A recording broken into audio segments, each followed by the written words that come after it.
திமுக கூட்டணி ஒரு பக்கம் பலமாக இருப்பது போல ஒரு தோற்றம் தெரியுது. ஆனால் என்டிஏ கூட்டணிக்குள்ளே அப்படி ஒரு தோற்றத்தை, ஒரு பெர்செப்ஷனை உருவாக்க முடியறதுல வந்து கொஞ்சம் பிரச்சனை இருக்குது போல இருக்கே சார். இந்த ஐடி விங்குன்னு திமுகவில் வச்சுருக்காங்க. அவர் மருமகன் பெண்ணுன்னு ஏதோ ஒரு நிறுவனம், அவங்க ஃபேக் ஐடிப்பா.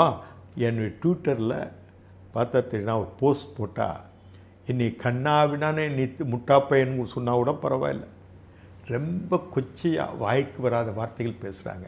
அந்த ஆள் யார் பதிவு போட்டுறாக்கான்னு பார்த்தா, அந்த அவனுடைய போஸ்ட்டுக்கு ட்விட்டரு தளத்துக்கு போனால் அவனுக்கு 3 பேர் ஃபாலோ இருக்கிறாங்க, 3 பேர் விருப்பம் தெரிவிச்சிருக்கான். 3+3 தான். அவன் எனக்கு பதில் போடுறான். அப்படி ஃபேக் ஐடிகளை வச்சுட்டு ஒரு உருமாற்றம் செய்கிறாங்க.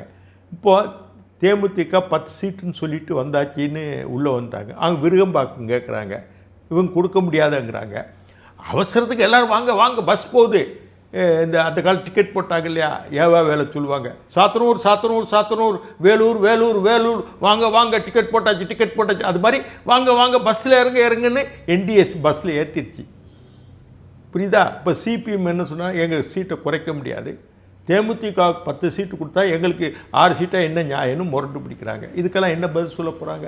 இனிமே தானே இருக்குது, கல்யாணம் பண்ணியாச்சு, குடும்பம் நடத்துறது தானே இருக்குது.